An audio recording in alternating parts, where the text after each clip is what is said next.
Takes a strike. We have to wait a little bit on Shulock. He came sidearm, did the right-hander on that last pitch. And the 0-1 is overhand, and it's swung on and missed. 0-2. 92 miles an hour on that last fastball. Galarraga 3 for 6 in the series. Couple of homers. Batting .310 for the year. A little pop fly off to the right. Galarraga selected to the All-Star team. The Braves are well represented. 6 players. And the 0-2. Sidearm fastball outside. 1-2. He tried to clip that outside corner. Jones is at third, 2 down.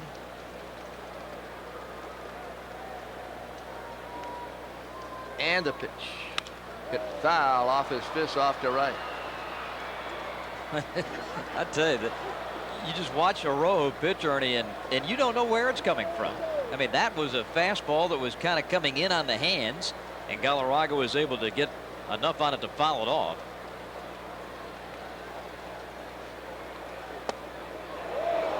Just a little bit outside and low, I believe. 2-2.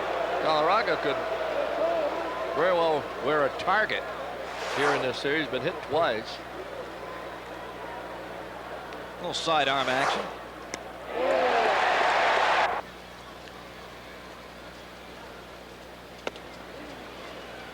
Fastball just a tad inside.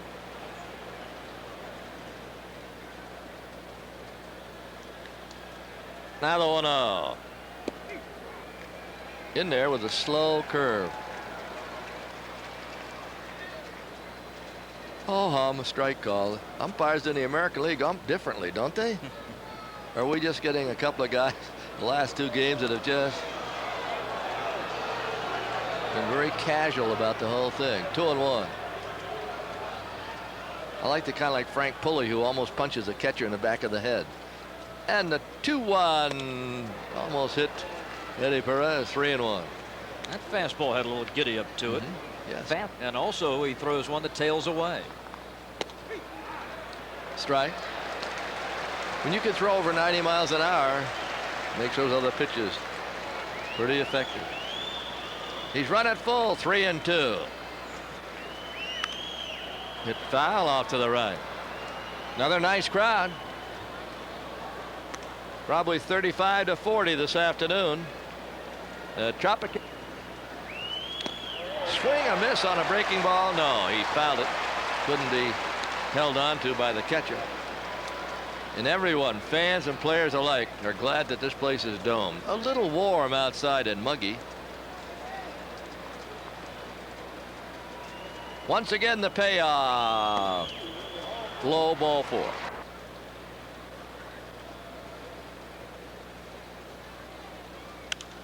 Andrew with plenty of power fouls one off to the right. 0-1. Pretty good 8 hitters, right? 44 runs batted in.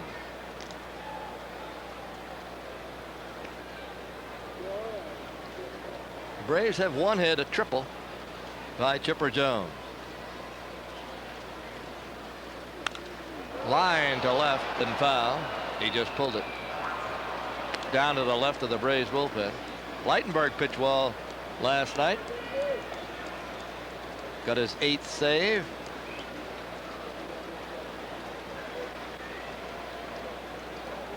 I talked to him about what he has written on the inside of his cap. Little pop, short right, might be trouble. Fernando Araujo to lead off this third. 288 hitter with a couple of home runs and 17 runs batted in. Gerald playing left in the absence of Ryan Klesko on the mend after the appendix surgery. Low and outside. 2 balls and no strikes. Walt Weiss on deck, and then Keith Lockhart. Couple of day games. Keep you updated on the Sherwin-Williams scoreboard all afternoon. Swing and a miss. 2-1. Araujo is 29 years old, and he may be a rookie in the major leagues, but he is a rookie in name only. He was a tremendous pitcher in Cuba for the national team.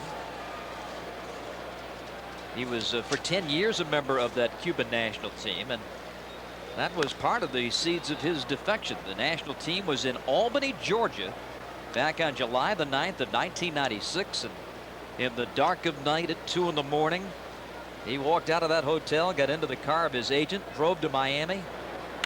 Here's a shot to left field. Butler going back, and he's got, this is in the National League, Sosa 33, and Greg Vaughn 28. Vaughn hit another one last night for the Padres. 1 ball and no strikes to Galarraga.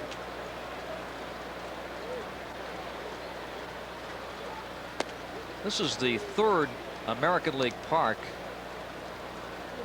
that the Braves have played in. They get to use the DH, and so far in those games, the Braves DHs have combined to hit .296. No home runs. Galarraga might change that today. 1 ball and 1 strike. 1 and 2 rather, and now the count is even. 2 balls and 2 strikes.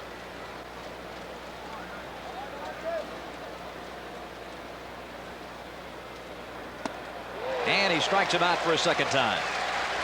No score. 4 hits for them and 1 for Atlanta. And there's a foul away. Arrojo, tough to solve. Many of these Braves batters have not faced him, or if they have, it might have been once in the exhibition series where everybody plays. Spring training. The 0-1. Fastball just missing inside. 92 miles an hour. And he's around that plate. Curve is outside. He's walked a couple. He walked Perez last time up. Eddie had a good eye. Now the 2-1 pitch. Inside. Don Sutton, Skip Carey working the game on Braves radio. Don't forget, over the weekend, New York is in town. The Mets for the first time. There's a breaking ball over. 3-2. 3 games against the Mets.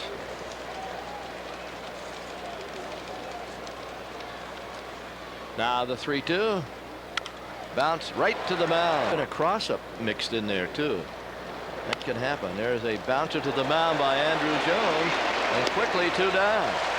Already sold over 3 million tickets for 98. Gerald Williams taking a ball. 1-0.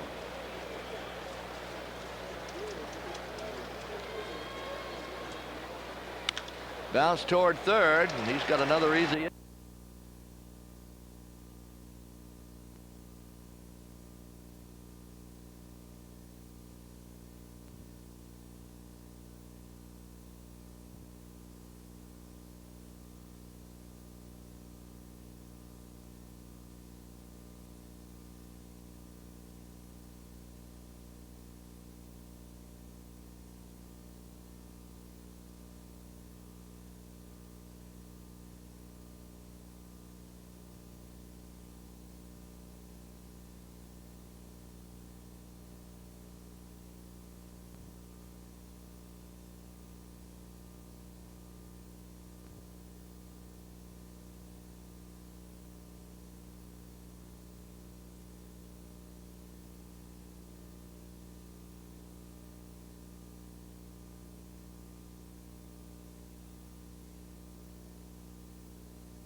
when it comes right out of his hand. And when you don't see where that hand's coming from, you lose a lot of time on picking up the pitch, and that's no good when the guy's throwing 90. And he dropped down there and throws strike one. Tim Salmon looking for his first home run in more than 1 month. Last time he hit a home run was against Scott Bales of Texas, June 15th. 1-1. Now watch this angle here. You're normally looking for the ball to come out of somewhere out right up there. Watch where this thing comes from. Way down, a good 1.5 feet lower than where you think you might be seeing it. You don't pick it up in time. Next thing you know, it's on you. And you know, it's interesting. You talk about pitchers saying, well, I lost my mechanics. I lost my release point. He has so many different release points that have to be consistent. And that's why when you look at his numbers, he's only walked 28 guys. It's really pretty amazing because his mechanics could go on him much quicker than anybody else because he's throwing from a lot of different angles. I say the same thing about El Duque, and he's marvelous as well. Ball fought off. Stays 1 ball 2 strikes. See, now watch this replay. When you're looking for an arm angle, now he comes fairly conventional. This is almost over the top. Gets it in very quickly on Salmon's hands. He's late on the ball and fouling it off with 2 strikes. Looking for something a little more weird. He gets a conventional delivery and he can't catch up. Tim takes outside 2 balls and 2 strikes. Salmon, you might know, is playing with a 70% tear, they believe, in the plantar fascia on his left foot. The MRI, they say they're not exactly sure. They just know it really hurts him. And it is not going to get any better. That ball hit high in the air, right side. Ball In school. You bet. Here's Cecil Fielder. And Rojo drops down, throws strike 1. We should really watch Cecil Fielder and see how he keeps that front shoulder in against Rojo because of the arm angles. In last night's ball game, after Cecil had been struggling for quite a bit, really had a great at bat before the home run. Worked the count to 3-2 before he went out of here. Got to keep that front shoulder in against Rojo because he's so tough on the right-handers. Yeah, he comes away to right-handers mainly, but when he drops down, it almost looks like it's coming in. Because he can throw both pitches from all the different angles. You can throw the sinker to bear down inside.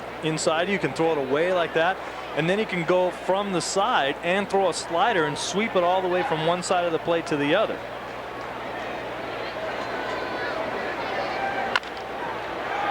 Cess with a chopper to a Rojo. Got 2 runs, lost another, gave up 3, shut out 3 times during that stretch. I think fair. Now this is a guy that could be, you're talking about 20 wins if he's pitching on a contending team.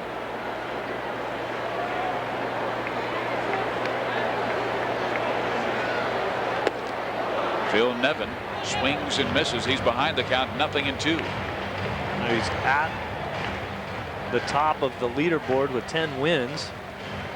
Maddox gets his 13th. He's right up there. But if you're talking about if he's pitching on the Braves staff or if he's pitching for the Cleveland Indians, he's got 12 or 13 wins. And MSC broadcasters Dick Bremer and Bert Blyleven.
And we welcome you back to Edison International Field of Anaheim, where the Angels have scored their first run on a base hit by Phil Nevin to deep. Trying to go get it. He had to take way too many steps into the hole, which made it even longer throw, which made it tougher to make.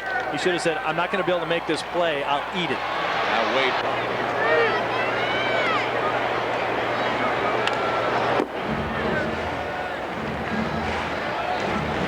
Strike one to Gary DiSarcina. This guy has been such a clutch player this year.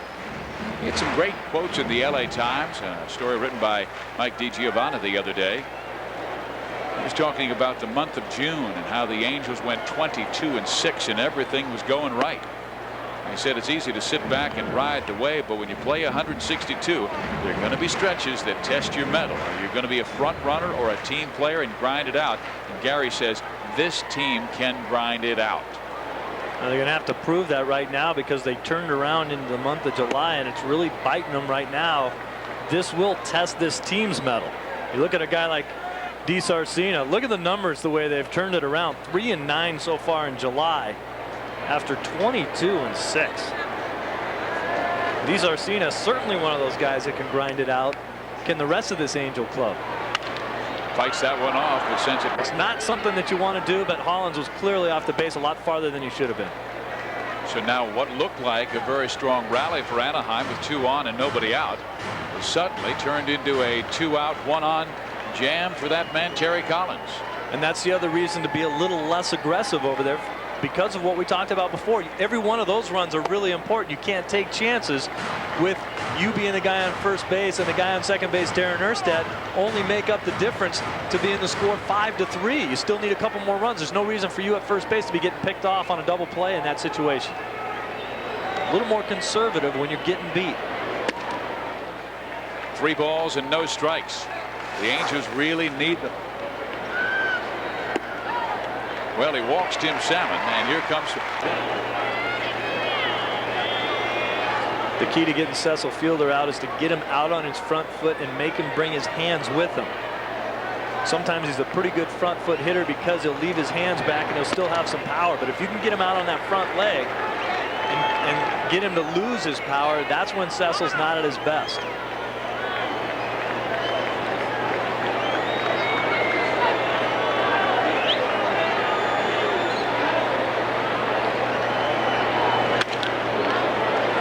Does miss 2 balls and no strikes. Rojo staying away from Cecil's power.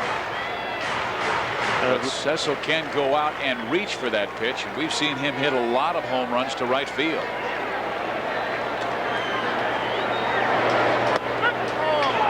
And that ball's on the lower end of that strike zone. I hope I was going to say. I don't think Cecil would like to see it go any lower than that. He's looking back at Garcia and saying, look, I'm a big man. I'm 6'3". That makes my knees a little bit higher than some of the guys that step up here to the dish.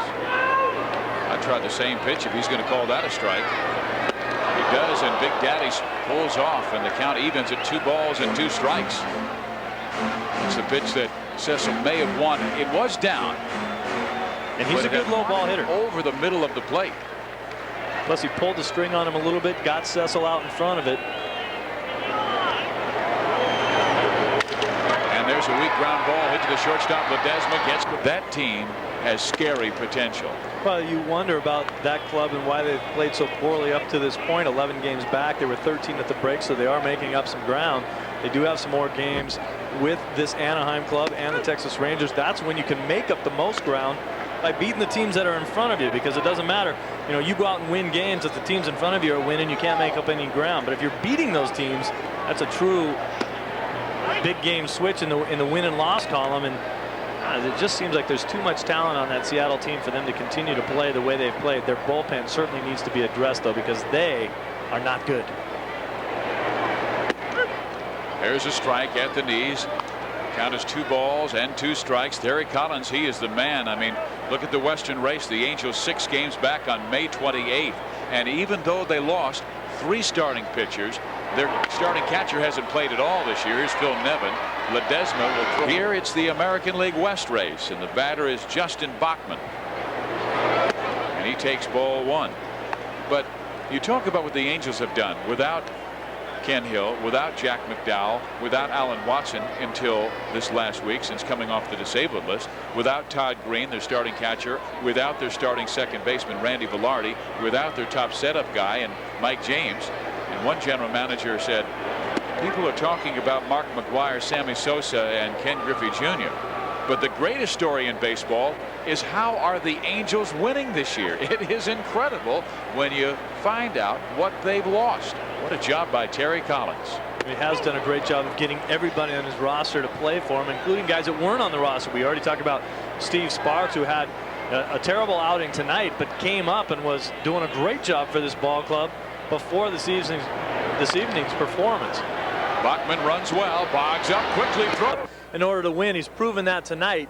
He's just so difficult to pick up at the plate, especially for the right-handers in the lineup.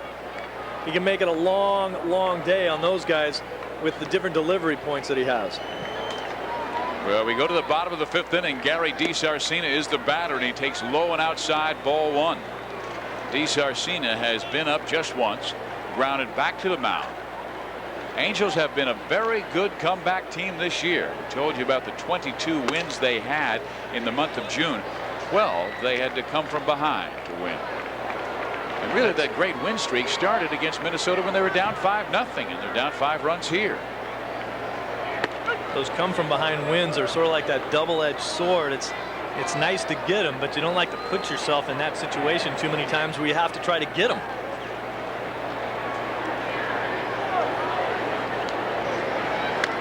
Fouls it back. Well, he brought that one up there at 92 miles an hour. All kinds of arm angles. He can sink it. He can rise it. Change his speed so well. And then he throws it 92. Come on, that ain't fair.